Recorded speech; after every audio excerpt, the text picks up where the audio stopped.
भाऊबद्दल सांगायचं, या लोकसभा मतदारसंघाबद्दल सांगायचं झाल्यास, या लोकसभा मतदारसंघामध्ये काँग्रेसच्या प्रतिभा धानोरकर आणि भारतीय जनता पक्षाचे सुधीरभाऊ मुनगंटीवार यांच्यात सरळ लढत होत असून, या मतदारसंघाचा खरा चेहरामोहरा जर बदलवायचा असेल तर सुधीरभाऊ मुनगंटीवार हेच निवडून आले पाहिजे आणि त्यांच्याशिवाय पर्याय नाही. कारण सुधीरभाऊ सलग 6 टर्म बल्लारशाह विधानसभेमध्ये आमच्या तालुक्यामध्ये बल्लारशाह तालुक्याचे आमदार आहेत आणि त्यांनी खूप विकास कामं केलेली आहेत.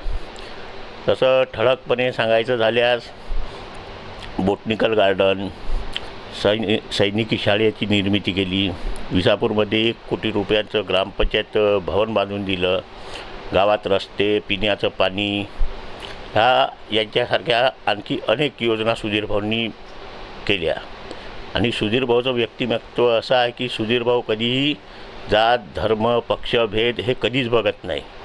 मतदारसंघातला कोणताही माणूस त्यांच्यापर्यंत गेला असता त्यांचं काम करण्यासाठी सुधीरभाऊ तत्पर असतात.